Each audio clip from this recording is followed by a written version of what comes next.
All right, good morning, good afternoon, and good evening, ladies and gentlemen. Welcome to the AFSOC Heritage Brief. My name is Jim Gilday from the AFSOC History Office. I'm one of 3 staff historians that works for the command historian, Mr. Tim Brown. Just to give you a little background on myself, 36 years combined active duty federal civilian service to the Air Force. I retired in 2004, came on board as a civilian, been with AFSOC for 12 years, 4 covering down on special tactics, and 8 with the Command History Office. But enough about me. This is about you. This is about your lineage. This is about your heritage as an Air Commando. Before we begin, I want to welcome our colleagues here at Hurlburt Field, Florida, named in honor of Lieutenant Don Hurlburt, 24-year-old, killed in 1943 when he crashed his T-18 on the Eglin Reservation. To our associates at Duke Field, about 14 miles north of here, named in honor of Lieutenant Robert Duke, again killed in 1943 when he crashed his A-25 on the Eglin Reservation. To our friends out at Cannon Air Force Base, New Mexico, named in memory of General John Cannon, former commander of Tactical Air Command that is now Air Combat Command. And to our Air Commandos at our overseas locations at RAF Mildenhall, England, and Kadena Air Base, Japan, as well as our Guard and Reserve forces, I want to welcome you all to AFSOC. AFSOC is the major league of major commands. You do things in AFSOC no other command can do. You may have heard the adage, history makes you smart, heritage makes you proud. What I hope to do over these next 5 sessions is perhaps make you smarter on Air Force Special Operations history, but more important, I want to make you prouder of your unique Air Commando heritage. What I don't want to do is just stand up here and rattle off a bunch of dates, facts, and figures and put everybody to sleep, right? Rather, I want to tell you a story. I want to bring you back in time and have you walk in the footsteps of the Air Commandos, your ancestors, stopping at significant waypoints along the way throughout your history. During this first session, this will be our timeline. Now, even though World War II began 1 September 1939, of course the U.S. was dragged into it in 1941, we're only going to look at 1943, 1944, considered the birth years of the Air Commandos and the 1st Air Commando Group. We'll look at Operation Thursday, and then we'll take a look at the 492nd Bombardment Groups as they executed Operation Carpetbagger. Now, 2 things you should notice as we make this journey back through time is 1, in 1944, we did infiltration, exfiltration, intelligence, surveillance, and reconnaissance, or ISR, getting operators on and off the X, supporting ground forces, killing bad guys. We did that in 1944. We still do that today. Only we do it better technology, better training, better equipment. So not a lot has changed since 1944, but then again, everything has changed since 1944. The other thing you should notice is there are peaks and valleys throughout your history. You'll find when SOF, Special Operations Forces, are properly trained, funded, and equipped, and we have a will to use that capability, we do very, very well. Operation Thursday, clandestine operations during the Korean War, Operation Neptune Spear. And sometimes when all of those stars aren't properly aligned, sometimes we don't do so well. The Mayaguez incident, Operation Eagle Claw, to a certain extent, maybe a little Urgent Fury.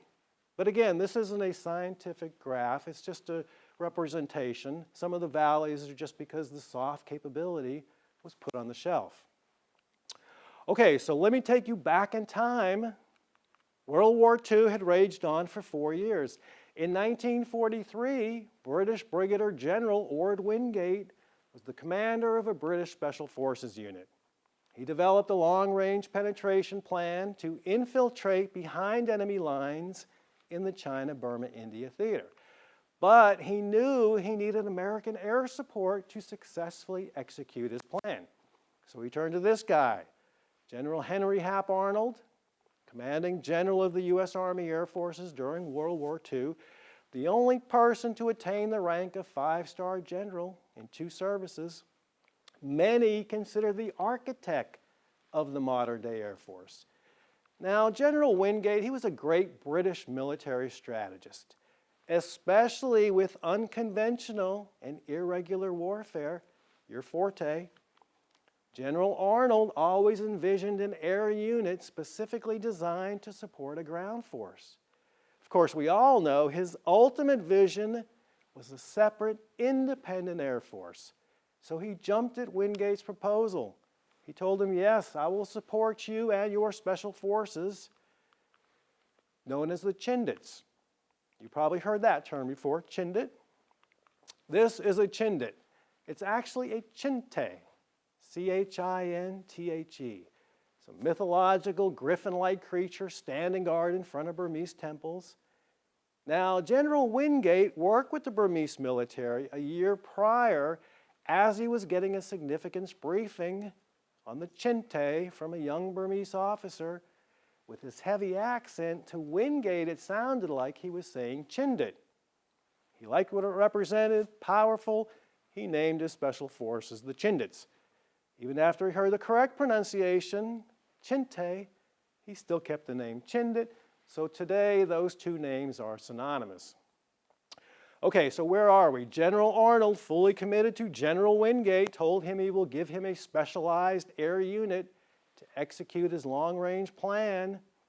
But the only problem is, General Arnold didn't have a specialized unit. He needed to build one. So he turned to these 2 guys, Lieutenant Colonels Phil Cochran, John Allison, both aspiring young military leaders, well known in the Army Aviation Air Corps circles. John Allison was an ace fighter pilot. Phil Cochran, equally skilled in the cockpit, well connected in the War Department. These guys came highly recommended to General Arnold. During the interview process, General Arnold met with them separately. Again, these guys were friends. They were fighter pilots, but they wanted to fight from the cockpit. As I said, during the interview process, each one recommended the other to General Arnold as the man for the job. Finally, he called them both to his office at the newly constructed Pentagon, said, "Gentlemen, I want you both to build me an air commando unit." That was the term General Arnold coined.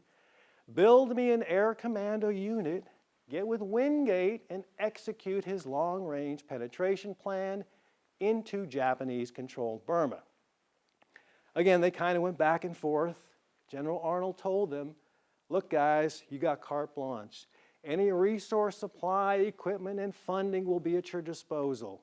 Gave them a memorandum that stated as much, that guaranteed their autonomy, that they could not be absorbed by any other unit.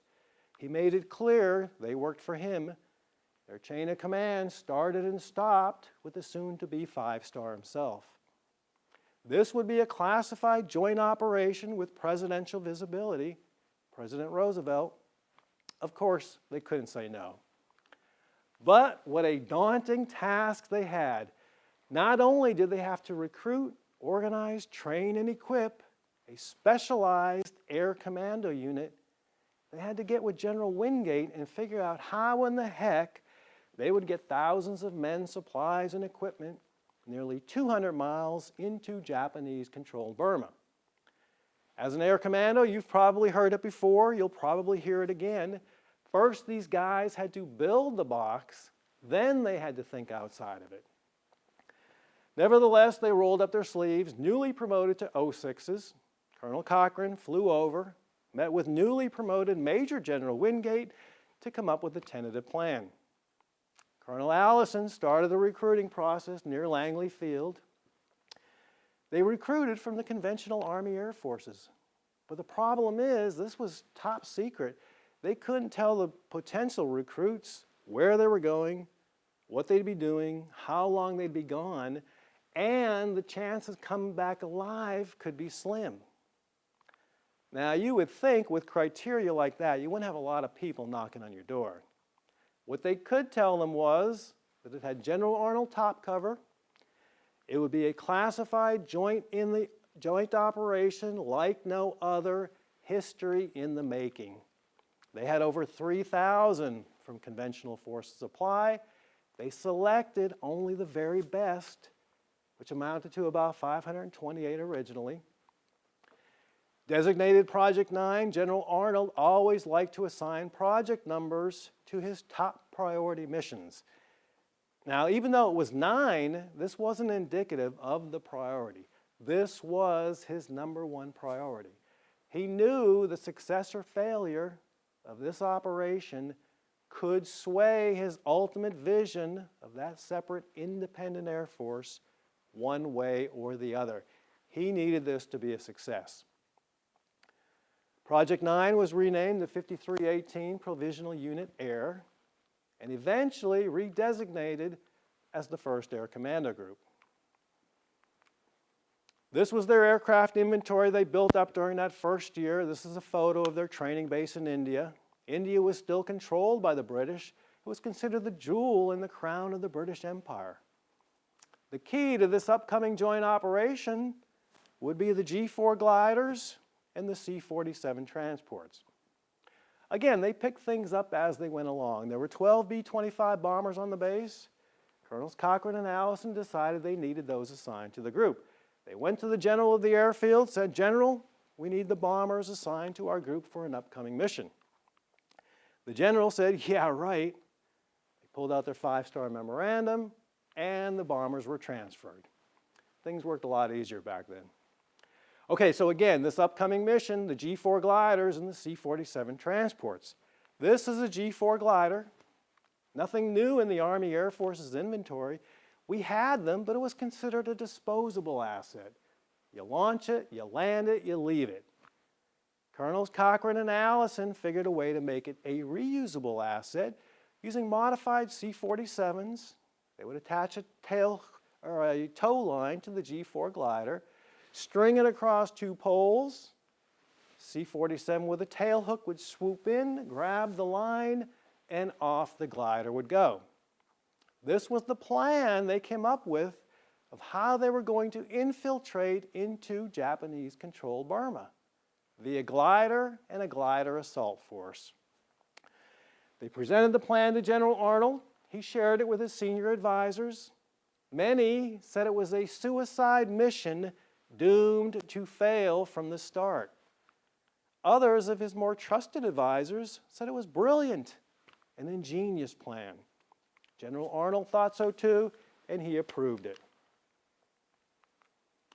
Okay, so the 1st Air Commando Group, their mission was top secret. Colonels Cochran and Allison figured since they were so secretive, their unofficial emblem would be a question mark. The other unique markings to the group were 5 stripes painted on all of their aircraft. The pilots in the group wanted a way to distinguish their aircraft in the air from other groups, so Colonels Cochran and Allison had the 5 stripes. Each stripe represented a component of the group, so you had fighter, bomber, helo, light aircraft, and airlift for the 5 stripes. Shortly thereafter, the 2nd Air Commando Group activated. Their unofficial emblem was the exclamation point, and their aircraft marking was a lightning bolt, probably because the group commander's name was Colonel DeBolt. Eventually, the 3rd Air Commando Group formed. However, the war was winding down, so they didn't have any unofficial emblem or aircraft marking, so they kind of got slighted a little bit. But again, we're going to strictly focus on the 1st Air Commando Group because that is your direct lineage. All right, so there was a shortage of pilots, not only in the group, but the entire Army Air Forces. The pilots in the group hopped in the P-51s in the morning, practiced strafing runs. In the afternoon, they would jump in the B-25 bombers and practice bombing runs. In a way to free up the officer pilots for the fighters, the bombers, and the heavy transports, Colonels Cochran and Allison had enlisted fly the lighter aircraft, the liaison aircraft. They flew L-1 Vigilant during medevac missions, L-5 Sentinels during resupply missions. Again, if you were a part of the group, you didn't just have one specialty. If you were a maintainer, you were a pilot. If you were a medic, you also had to know how to troubleshoot comm equipment. Everybody had to be a marksman, and so on and so on. You had to be a jack of all trades, master of all. Enlisted also flew the U-64 Norsemans, which they preferred. It was slightly larger than the L-1 and L-5s. But again, enlisted pilots were critical to the group. Then Colonel Cochran and Allison got wind of a top-secret airframe that could take off and land vertically. It was being tested at Wright Field, Ohio. There were only 12 in the entire War Department. They looked at each other and said, "We gotta have them." Now, they weren't sure what they were going to do with them, but they wanted them. Colonel Cochran flew up to Wright Field, met with a civilian project officer in charge of the hoverflies. The British called them hoverflies. Army Air Forces called them helicopters. Colonel Cochran referred to as an egg beater every once in a while. But nevertheless, he flew up, met with the civilian project officer in charge, explained his relationship with General Arnold and the upcoming mission as much as he could, told him he wanted the hoverflies assigned to the group. The civilian project officer tried to explain to Colonel Cochran that they weren't ready for deployment. They were still being tested. Their potential was still unknown. He tried to assure him they could do testing in an actual combat environment and record the data. The civilian project officer was having none of it. Finally, Colonel Cochran pulled out his 5-star memorandum. The civilian project officer told him to take his memorandum and get the heck out of his office. He didn't fall under General Arnold's chain of command. Colonel Cochran stormed out of the office and made a phone call.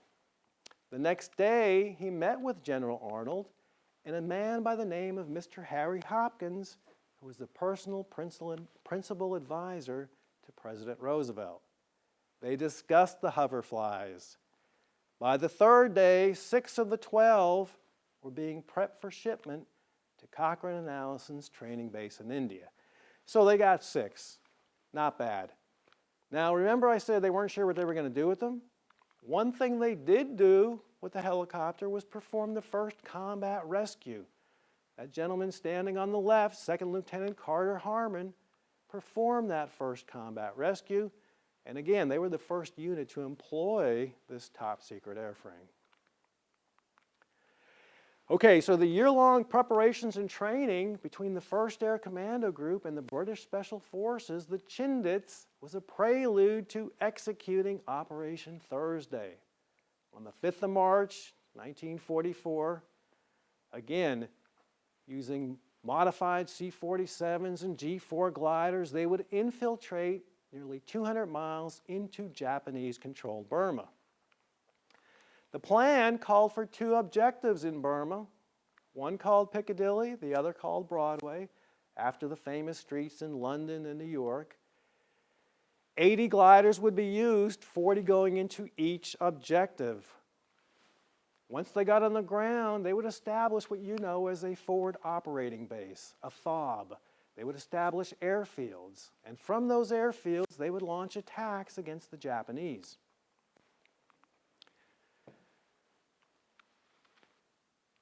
Prior to executing Operation Thursday, Colonel Cochran ordered a reconnaissance flight over both the objectives.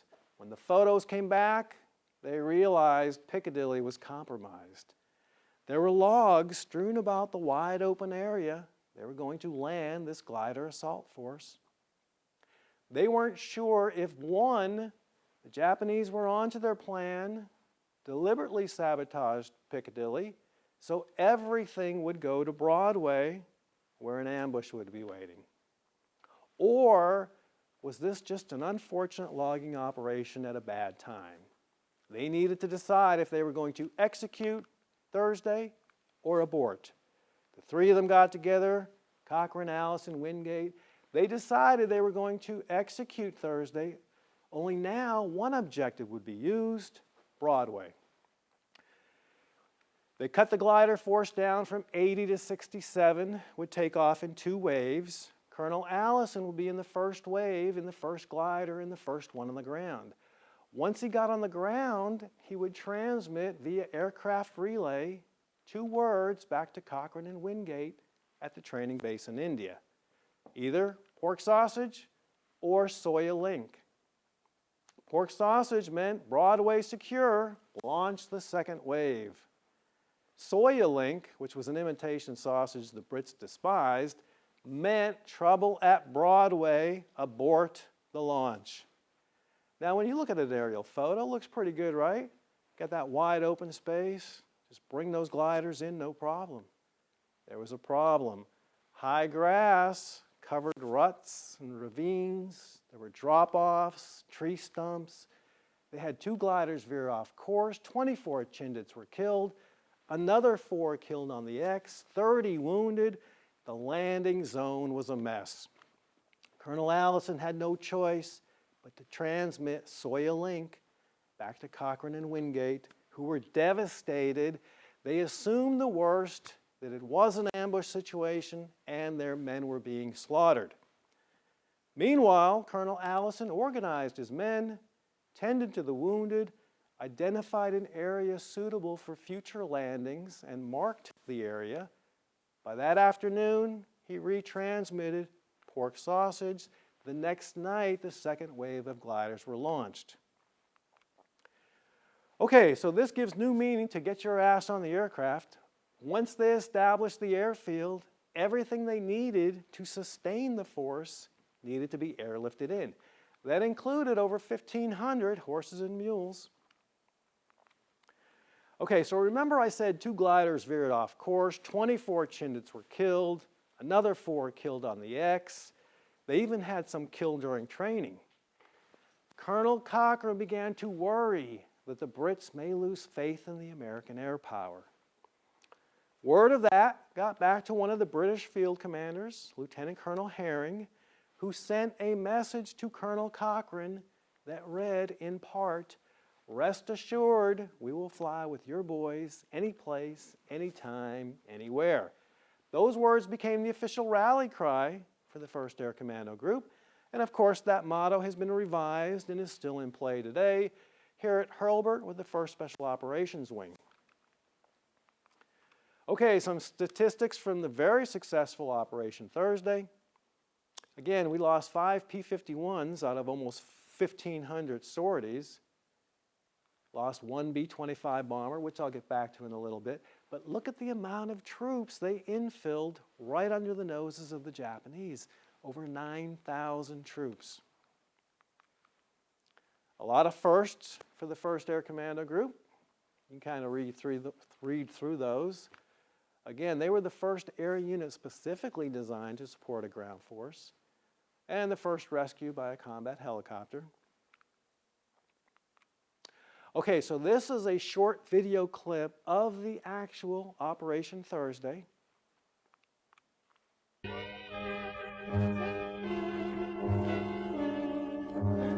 1944. America is at war. A comic strip known as Terry and the Pirates is in virtually every newspaper in the country. The star of the strip, Flip Corkin. The artist, Milton Caniff. You probably remember Flip Corkin. Flip was a flyer, a fighter, and a genuine American hero. But while I was doing Flip's adventures for the newspapers, the real Flip Corkin was fighting the real war 8,000 miles away in Burma. Colonel Philip Cochrane was Flip Corkin. What Flip was doing in the newspapers, Phil Cochrane was doing in Burma. This is a story about him, about my friend, Colonel Philip Cochrane. It's the 5th of March, 1944. Tonight, your whole reason for being, your whole existence is going to be jammed up into a couple minutes, and you're just going to balance it there. It's going to take your character to bring it through. In the hours before Cochrane's briefing, final preparations are made for Operation Thursday. 67 gliders have been loaded with men, mules, heavy equipment, everything it takes to carve an airstrip out of the jungle. That's the mission. Build an airstrip deep inside Japanese territory and destroy the enemy from within.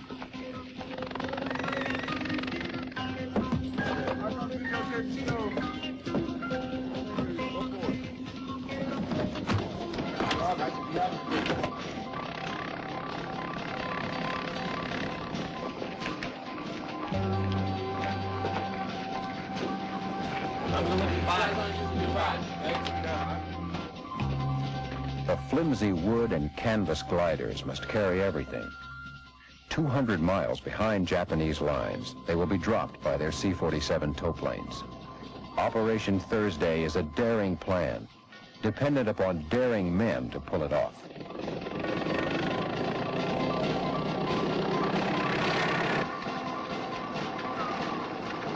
Now, nothing you've ever done before in your life means a thing. Tonight you're going to find out you've got a soul. Good luck.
Before first light, work begins.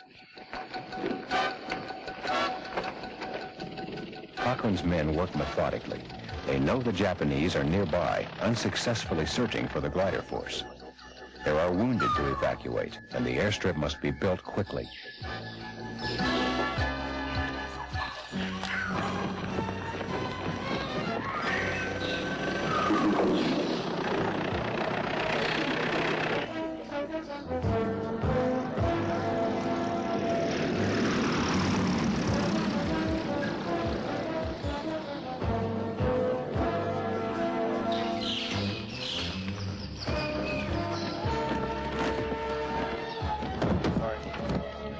Long before the airstrip is cleared enough for heavy transport or fighter aircraft, rescue planes begin evacuating the wounded, while work on the airstrip continues.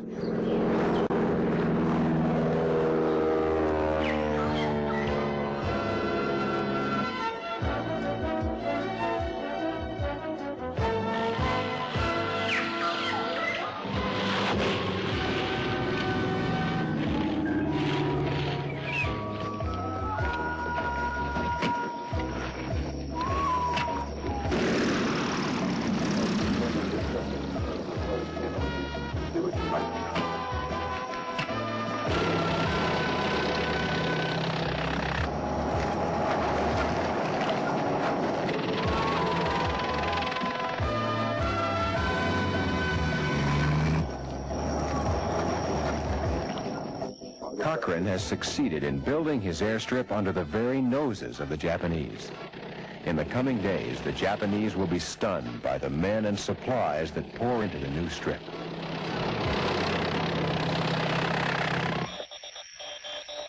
At last, the airstrip is ready, and the first aircraft is called in.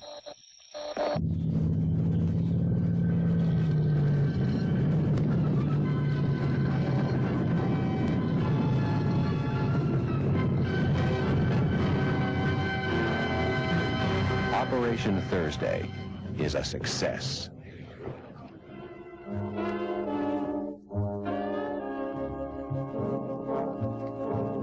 Well, 36 years have passed since Phil Cochrane fought in Burma. Things have changed. Phil and Flip Corcoran are part of history now. but it's a history worth remembering. A history and a heritage that each of you share when you put on the uniform of the United States Air Force.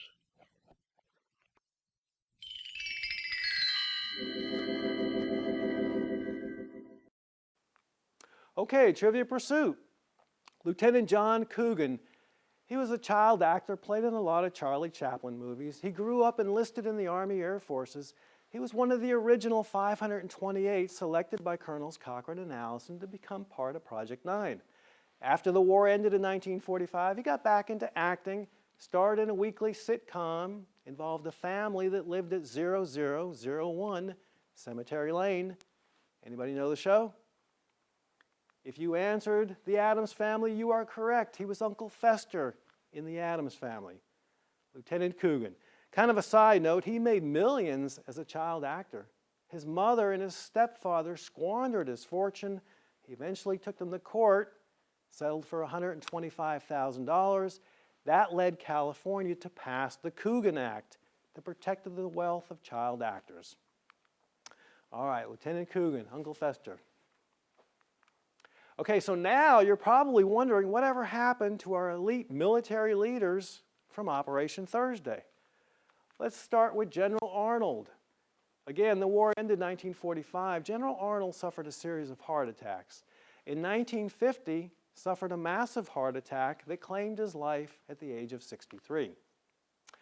While we're on General Arnold, his first name was Henry, his middle name was Harley. Anyone know how he got the nickname Hap? Well, he learned to fly with the Wright brothers. He moonlighted as a stunt pilot with the motion picture industry, and he always had a perpetual grin. The crew nicknamed him Happy. Over the years, it's shortened to Hap. All right, you remember that one B-25 bomber crash I told you about during Operation Thursday?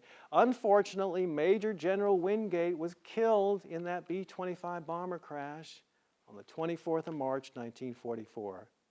At the age of 41, he was the youngest Major General in the British military.